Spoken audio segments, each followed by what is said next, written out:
Good evening, everyone. I'm happy to welcome all of those who have made it in person, as well as people who are joining us online. We have a great program this evening. Our speaker tonight, Dr. Daphne Palmer Geanacopoulos, will tell us the story of Sarah Kidd, the wife of Captain Kidd, one of the most notorious pirates ever prowl the seas. Sarah Kidd secretly aided and abetted her husband, fighting alongside him against his accusers. More remarkably, still, that Sarah not only survived the tragedy wrought by her husband's deeds, but went on to live a successful and productive life as one of New York's most prominent citizens.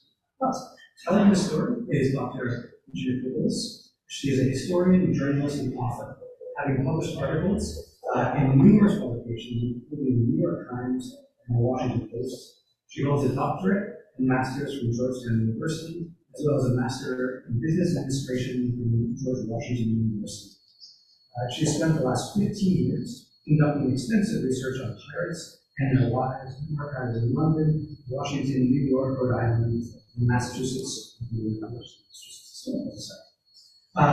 But I'm Gavin Biscuit, I'm the Director of Programs, Exhibitions, and Community Partnerships for the Massachusetts Historical Society. Anyone who might be joining us for the first time, the Mass Historical Society is the first historical society in America. We were founded in 1791, and these include the papers of mothers, soldiers, artists, activists, as well as 3 U.S. presidents.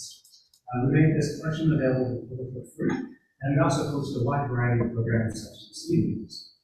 We're only able to host these programs thanks to the support of our members and viewers. So we hope that you enjoy this evening's program. We hope that you return for future programs, and we hope that you'll also support the work that NHS has in evenings. So without further ado, please join me in walking through this evening.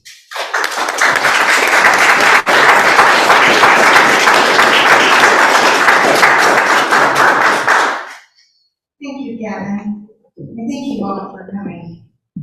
It's such a treat to be here in this beautiful space of the Massachusetts Historical Society. I found the Massachusetts Historical Society resources to be a great help in my research, and I'd like to thank everyone on the staff who maintain this valuable repository. I'm especially grateful for the opportunity to speak to you tonight about a book I've been working on for many years. It's the first ever direct account of the life of Sarah Kidd, the wife of the notorious pirate, Captain William Kidd. Sarah lived a long and storied life, and I'm going to give you a glimpse into it. I'm going to show you some slides, and I'm going to do a reading from my book. I hope you all will find Sarah Kidd to be easily as interesting and remarkable as her famous husband. Generations of readers the world over have known the story of Captain William Kidd, the noble sea captain and privateer who turned ruthless pirate. The history of the Golden Age of Piracy, in which Captain Kidd played an outside part, is replete with the exploits of pirates of many stripes who hoisted the black flag and prowled the seas, attacking 17th and 18th century merchant vessels bound for the West Indies, West Africa, and North America. Kidd's story is particularly striking. In 1699, Captain Kidd became the subject of a deadly political scandal involving top officials on both sides of the Atlantic, including the King of England.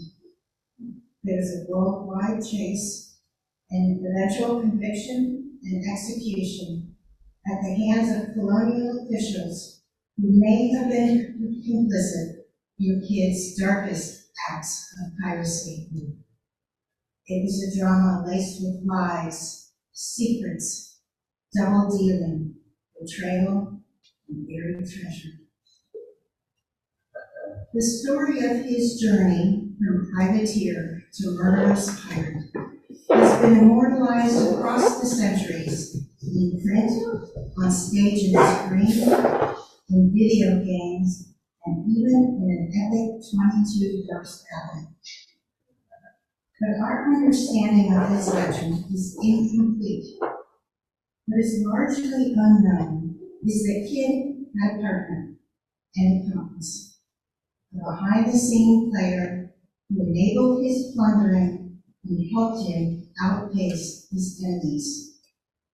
This accomplice was his wife, the English-born Sarah Kidd, a young, well-to-do New York socialite whose extraordinary life is a lesson in reinvention and resourcefulness. Sarah was running a thriving merchant business in the New York City seaport when she met Captain Kidd. The encounter set off a high-octane romance that often operated outside the law.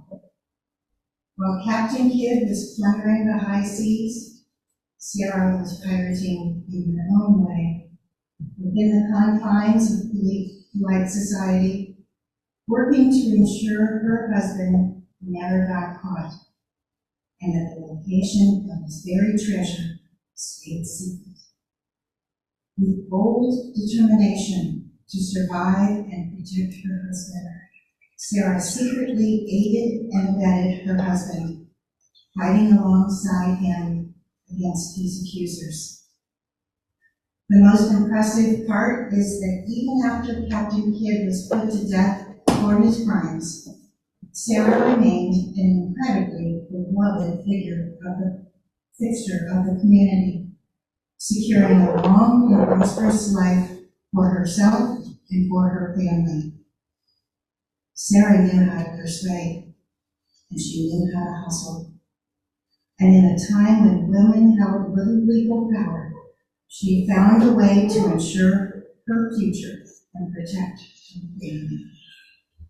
But for more than 300 years, the story of Sarah Kidd has been all but erased from history.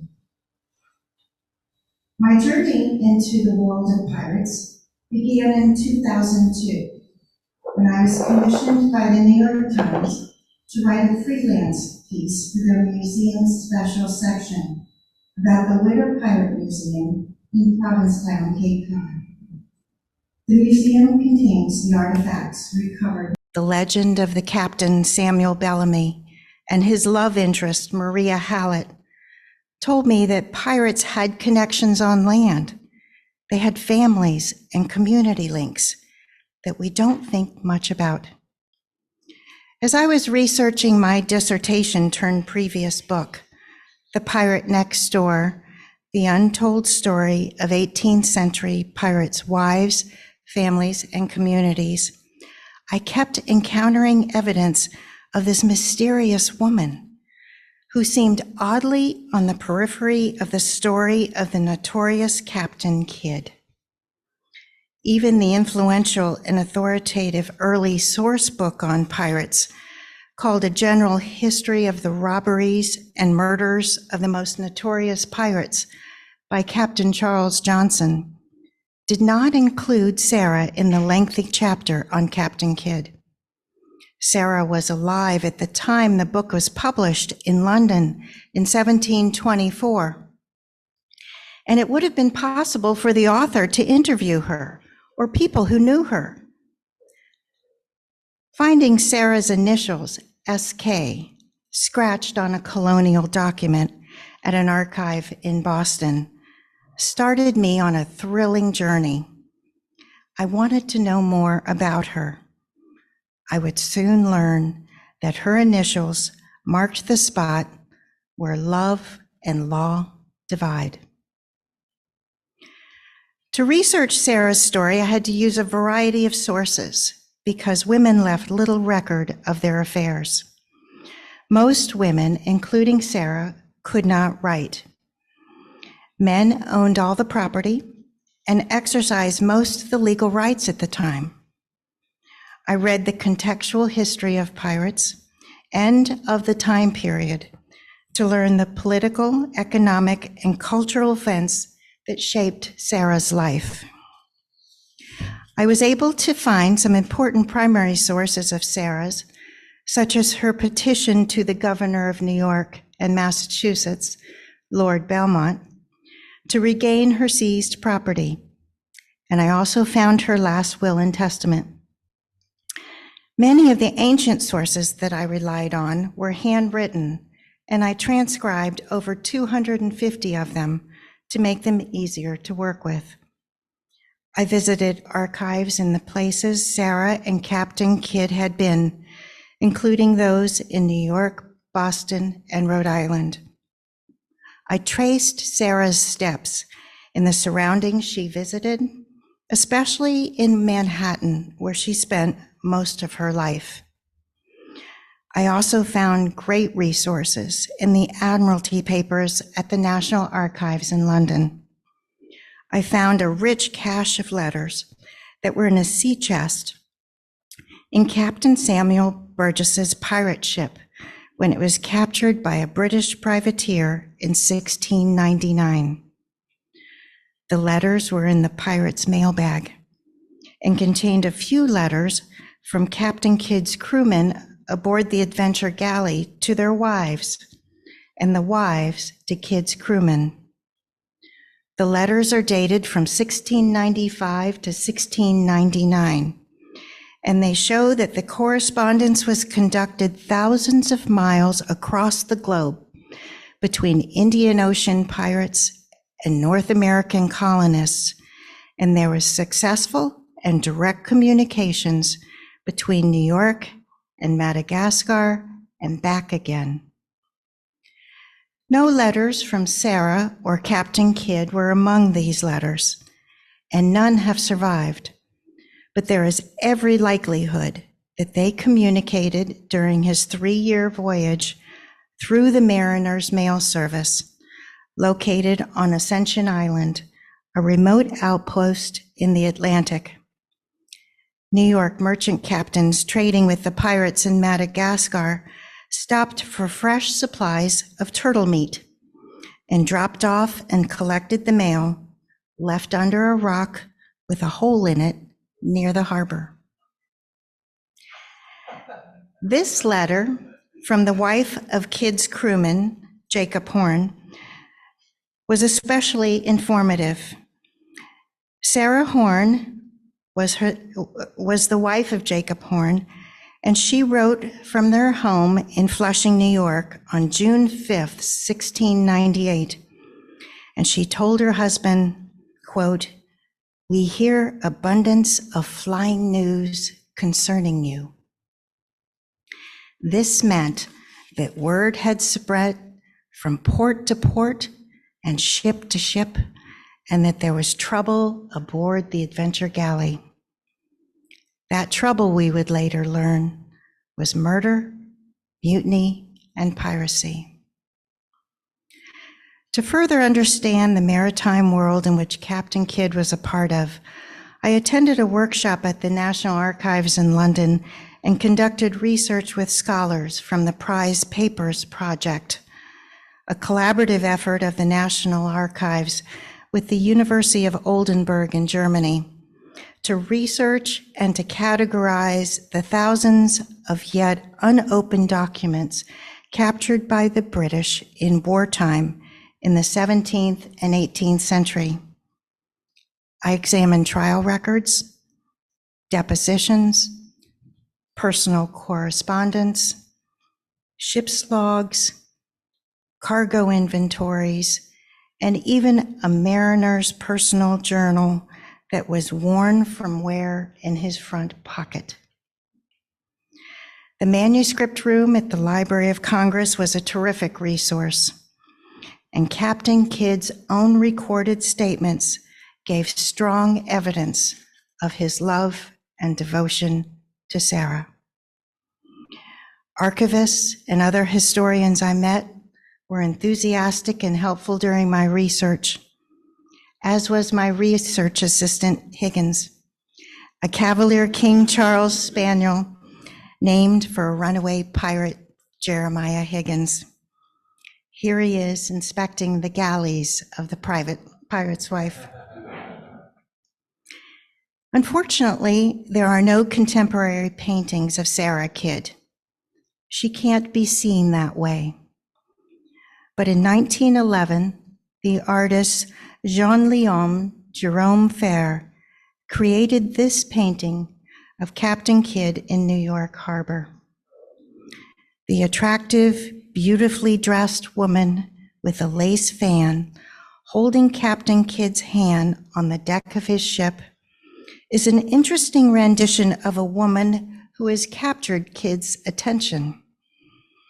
One contemporary of Sarah's described her as lovely and accomplished, and the woman in this painting is certainly lovely. Kidd's velvet knee-length coat, a sword at his side, and a tri-cornered hat are historically accurate depictions of the attire of the period and what he would have worn as a successful sea captain. His gesture towards his lovely visitor, a suave, gentlemanly bow, and a warm clasp of her hand, fits with the charming demeanor he was known to display. While this painting is a figment of the artist's imagination, and in 1911, we did not know the story of Sarah and Captain Kidd, there is coincidentally some historical semblance of truth in it. Born Sarah Bradley around 1670, the future pirate's wife arrived in New York from England with her widowed father and 2 brothers when she was 14 years old. At 15, she was married to one of the richest men in the colony, a much older, wealthy merchant named William Cox. When Cox died tragically 4 years later in 1699, Sarah was 19 years old. She did what any woman would do at that time. She married again. She married a Dutch merchant and mariner, John Ort. It was then that she met Captain William Kidd, a well-respected gentleman with whom she began an acquaintance. Captain Kidd was Sarah's 3rd husband. Sarah was a twice widowed 21-year-old, considered one of the most eligible and sought-after women in New York, when she and Kidd married just 2 days after her 2nd husband's death. While the circumstances might appear suspect for Sarah and Kidd to marry so soon after John Ort's untimely demise, Kidd and Sarah were stellar members of polite New York society. They were New York's power couple, and no untoward behavior was ever proved. At the time of their marriage, the well-built, well-dressed 37-year-old sea captain, who spoke with a hint of a Scottish accent, was one of the most respected men in Manhattan. He was a celebrated war hero and a sought-after privateer. A privateer was hired by the government to legally plunder and seize enemy ships. He was a legal pirate. During wartime, the resources of warring countries were stretched to the limit, and privateers were extra hired hands who owned their own armed vessel and served as an auxiliary to England's navy. A privateer's assignment was detailed in a document called a letter of marque and reprisal. He had investors, and the captured prizes and cargo was shared with his investors. The captain and crew got a smaller proportion of the take. There was sometimes a fine line between a legal privateer and an outlaw pirate. Many a privateer, once out at sea and beyond the reach of the authorities, turned pirate to avoid having to share the loot. There were other reasons too. Turning pirate was an attractive alternative for some men, especially those with wives and families, because pirates lived in a highly civilized democratic society. They were well paid when the going was good, and they were treated fairly. Pirates lived by a set of rules called articles, and each pirate had to sign his name, or if he could not write, he left his mark as an X. And this was his mark to show that he joined the crew of the pirate ship. With that commitment to be true to his fellow brethren of the coast, as they were called, came benefits. Each pirate had an equal vote, and most were given an equal share of the booty. There was a form of health insurance, a form of life insurance, and retirement benefits. The pirate community was designed to support and maintain the relationships on land while they were at sea. If a pirate died in action, his share of the booty was smuggled halfway across the world to be given to his family who was so much in need. Turning pirate was a risky and dangerous choice, but for some men, as one pirate captain said, a merry life and a short one was his motto. Their wedding took place in Manhattan on a rainy Saturday, May 16th, 1691. It was a day of high drama and grisly 17th century justice. England was at war with France. Pirates were plundering the high seas, and two traitors, the self-appointed Governor Jacob Leicester and his son-in-law, Jacob Milborne, were hanged for treason against King William and Queen Mary in the public square. Sarah and Kidd attended the hanging after their wedding. A public hanging was an event everyone turned out for. It was a carnival-like source of entertainment. The stark contrast of the day, a love match and an execution, foreshadowed the dark drama that would be their life together. The Kidds lived in a mansion Sarah inherited from her first husband, located on the corner of Pearl and Hanover Street in the Hanover Square neighborhood of Manhattan. The waterfront property faced a wall, now called Wall Street, in the financial district of Manhattan.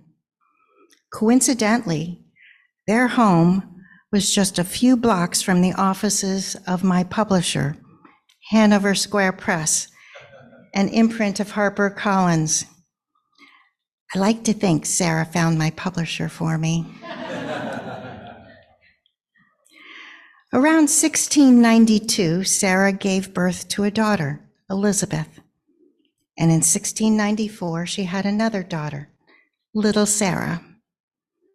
During the colonial period, giving birth was a social and bonding event where women looked after one another. Sarah's babies would have been born at home in a separate area away from the main living quarters. Men were not involved in the birthing process, so Captain Kidd would have been busy elsewhere. It was the job of women, relatives, neighbors, friends, and elders in the colony to act as midwives to assist in the delivery. Special birthing linens were prepared and laid out. Sarah would have used a birthing stool, and perhaps a loved one held her upright and supported her as she progressed through labor. In the early stages, Sarah would have acted as the hostess of the festive occasion. It was an old English tradition for new mothers to serve groaning cakes, a sweet, nutritious baked good made of spices, molasses, rum, apples, and carrots. And to go with it, groaning beer. As they waited for the blessed moment, the women would entertain themselves with gossip, jokes, and stories. In 1696, Captain Kidd was given a dream job, 2 privateering commissions from King William III, and some of the most important men in England were his investors, including the newly appointed governor of New York and Massachusetts, Richard Coote, known as Lord Belmont. Belmont's complicated relationship with Kidd would lead to Kidd's tragic downfall. In his brand new ship, one that looked like this, the Adventure Galley was a 280-ton warship with 3 tall masts, square rigged sails, and 34 big guns. It was a hybrid ship called a galley, meaning that it could be rowed as well as sailed. His job was to hunt French enemy ships and to rid the seas of pirates who disrupted international trade. His commissions were for 1 year. His initially unsuccessful voyage led to frustration, mutiny, and eventually Kidd's turn to piracy. Sarah was key to Kidd's fight for his life against the men who accused him of turning from privateer to pirate. She and their daughters spent time with Captain Kidd on their pirate ship, and Sarah helped Kidd hide his stolen treasure. As an accomplice to an outlaw, she was arrested and imprisoned with him in Boston. Once released, Sarah helped construct the narrative Captain Kidd presented in his defense. She ensured he was taken care of in jail, and she tirelessly worked to help secure a pardon, and even tried to help plot an escape. After Kidd was executed in 1701, Sarah lived another 40 years. She reinvented herself, and she managed to go from one half of a criminal outlaw couple back to a high society socialite. She secured her family's inheritance, remarried, had more children, and lived the rest of her life as a prominent and respectable citizen. She even learned how to write her name. Sarah's extraordinary life is a rare example of the kind of life that pirates' wives lived during the Golden Age of Piracy. Hers is a tale about love, marriage, motherhood, and survival. Sarah's life, and particularly her transformation from New York socialite to a stateless outlaw, sheds new light on the political, economic, and cultural events of the late 17th and 18th centuries.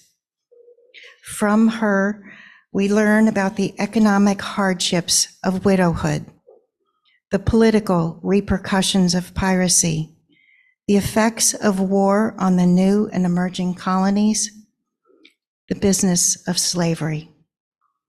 Her life tells a broader story about how certain women were able to assert their will and reclaim their agency within the oppressive strictures of colonial America. Sarah lived through 7 British monarchs, 21 New York governors. She experienced firsthand the Golden Age of Piracy. She survived 4 husbands and 3 of her 5 adult children. The Pirate's Wife, the remarkable true story of Sarah Kidd, recasts the image of Captain Kidd from a diabolical pirate to a flawed but decent man who tried to please his investors and protect his wife and family. He was a pirate, but not one with a black heart. Sarah's initials, SK, scratched on a few colonial documents, gave clues to her existence. These bold pen strokes reveal a history we have only imagined, the dangerous, difficult, and thrilling life of a pirate's wife. They shed unexpected light on a young colonial woman caught up in a world of politics, passion, and grisly 18th century justice. The unknown SK is finally identified. She is Sarah Kidd, the First Lady of Pirates.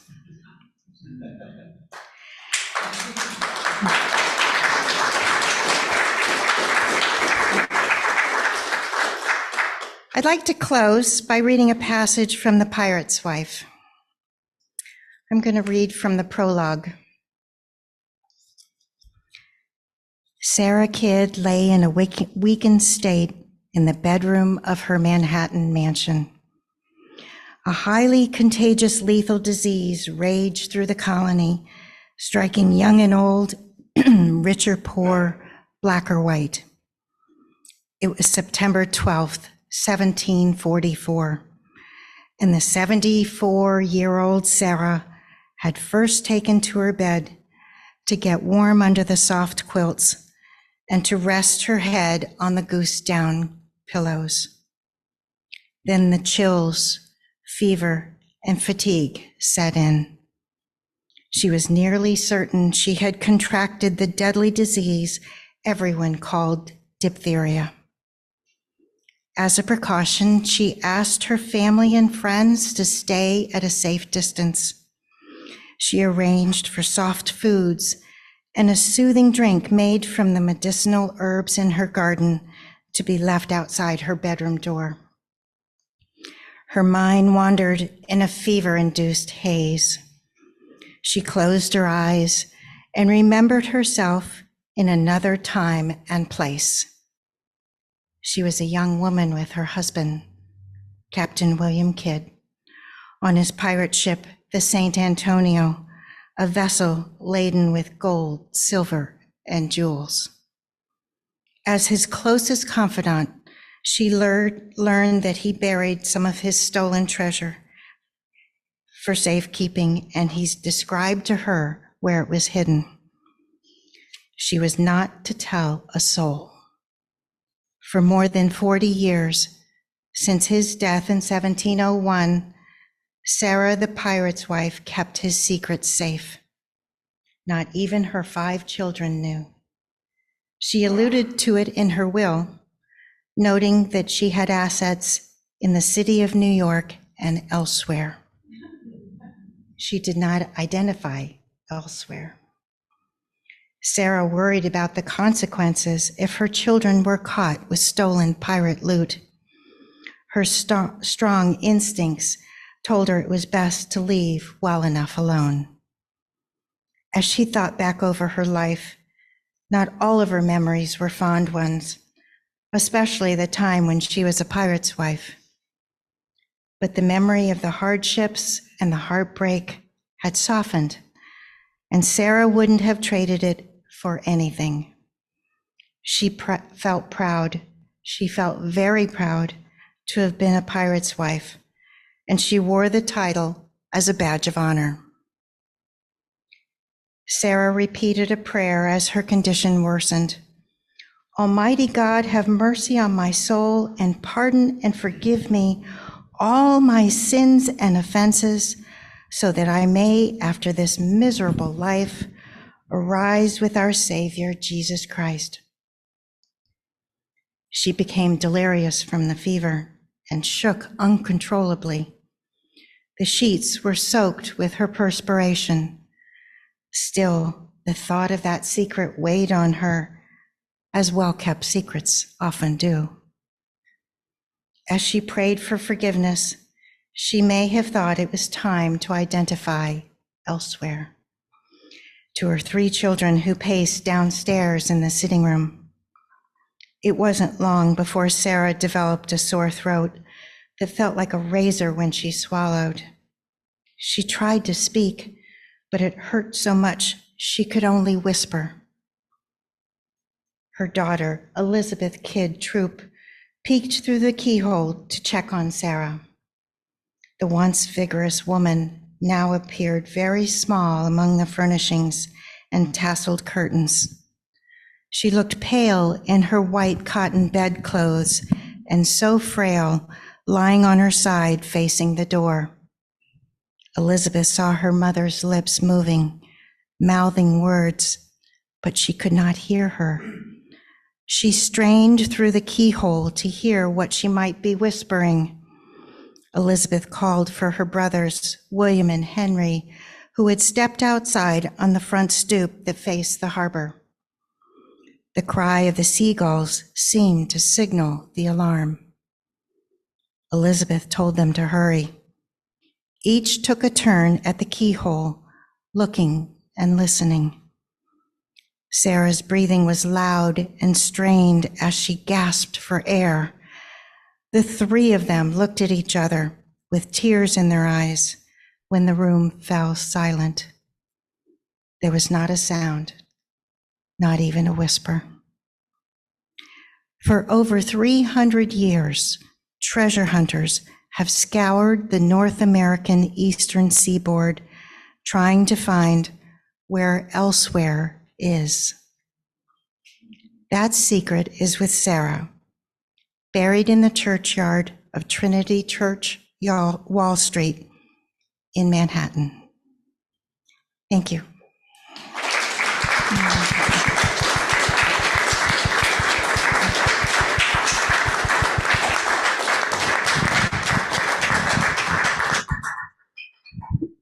I'm sure our speaker would be happy to take questions from the audience. Sure.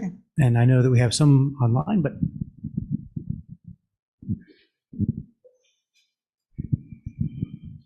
Do you think they killed her second husband? There's no evidence of how he died or where he died.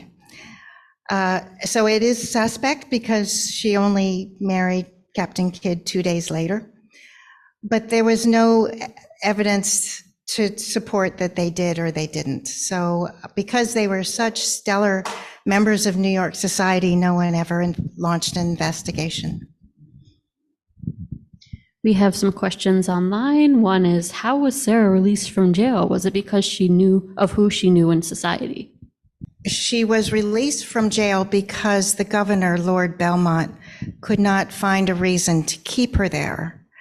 It was not because of her connections in high society. It was just simply that he couldn't hold her there any longer. So I was wondering, you mentioned that before starting your work, you didn't know much about piracy. And I was wondering, throughout the research that you've done, how many individuals were you able to trace, whether it pirates themselves or pirates' wives or anybody in connection to pirates? So I uncovered that over 80 pirates had wives, which was new to me, and I think it's new to the literature because people don't think that pirates had wives. So that was one of the biggest takes from my research.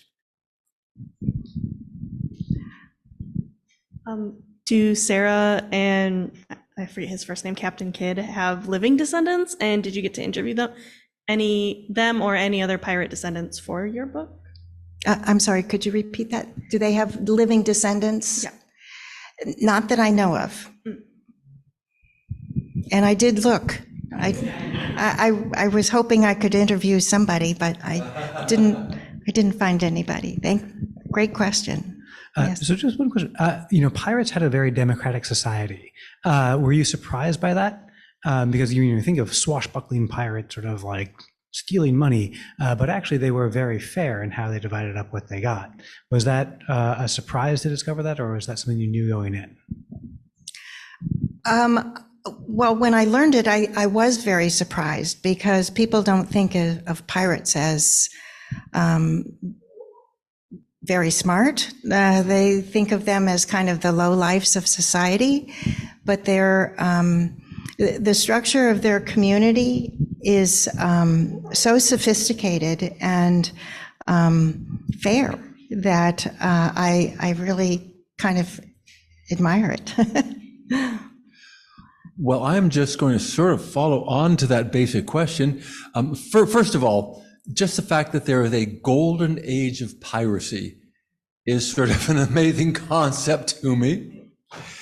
But where were these communities? I mean, are you saying that there are communities embedded in in the colonies that were just pirate communities, or were they hidden? Where were these communities, and were they really that common? It seems like an amazing thing, so that's why I'm mystified.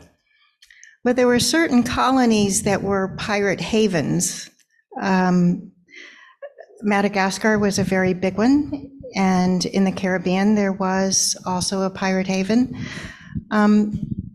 Pirates were very prevalent in New York in the 1690s because the governor, Benjamin Fletcher, allowed them in for various reasons, hoping to increase the economic benefits of the colony, because the colony was in bad shape due to the war with France. So he allowed pirates to come in, and pirates served a benefit to the colonies because at the time the colonies were experiencing strong trade restrictions that were authorized by the authorities in London. They were called the Navigation Acts. And what it meant was that merchants had to send their goods from the colonies first to England and then to the other places around the world, which was very time consuming and very expensive. So it was bad for business for the merchants. And the merchants the economy in the colonies was suffering, and there was a shortage of gold and silver coins called specie. There was a shortage, so that they had to resort to bartering in order to survive. And what the pirates brought in was bags and bags of stolen loot. So they brought gold and silver coins, so it was good for the economy, but they also brought in exotic goods from the other parts of the world. And because they didn't have overhead, they could sell it to the merchants at a rock bottom price. And then the merchants could mark it up and make a nice living. And then the colony would develop because they could build homes, they could start businesses. So it was an economic benefit in some ways for pirates to be in the colonies during a certain time. But eventually they were cracked down and piracy was ended eventually. Yes. Kid had any contact with some of the well-known women pirates like Mary Read and others who were actually pirates in their own right? Those were a different time period. They weren't quite during the answer is no. Mary Read and Anne Bonny were not part of Captain Kidd's group. It's a great question. We have a question online. You mentioned that she was able to reclaim her inheritance. Can you speak more about how she accomplished this? That's a great question, and one of my favorite questions, actually, because after Captain Kidd was tried and convicted and executed, Sarah lost everything. All her belongings were taken from her house, her material belongings, and she was a social outcast, and she was destitute. And it was only later when Queen Anne came to the throne that Queen Anne restored Sarah to her rightful place. And that happened many years after Captain Kidd died. Did I answer your question? Okay. Alan asking what originally interested you in Sarah's story, and why do you think we're so fascinated by the lives of pirates? That's another really good question. What interested me in Sarah's story was, first, I couldn't identify her. She was alluded to by two colonial governors. And the first one said in a letter to the authorities that Captain Kidd may be available for a local privateering voyage, not the big one that he eventually took, but he took many smaller ones, if his wife would let him. And when I read that, I thought, who is this wife? So that started me to wonder who she was. We didn't know a name. I didn't know a name. And it wasn't until I found her in the Massachusetts State Archives on the petition and the piece that I showed you where I found her initials that I really was taken to learn more about her. The archivist at the State Archives was so kind, and he let me hold the document, and for a second, he let me touch her initials. Just for a second. But I could feel how she had scratched with a quill pen into the document. And as you saw, her letters were labored, and it was hard for her to move the pen. And I just thought, she's working so hard to make herself visible. And there she is. I finally found her. There was her name, Sarah Kidd, and I thought, I need to know more about her. Well, thank you very much. And I think you can all join me in thanking Dr. Geanacopoulos for a wonderful presentation. We have books available for sale in the lobby. And for those of us joining online, I hope that you will purchase a copy through bookshop.org or Amazon or your favorite retailer. Thank you very much. Thank you all. Thank you very much. Thank you.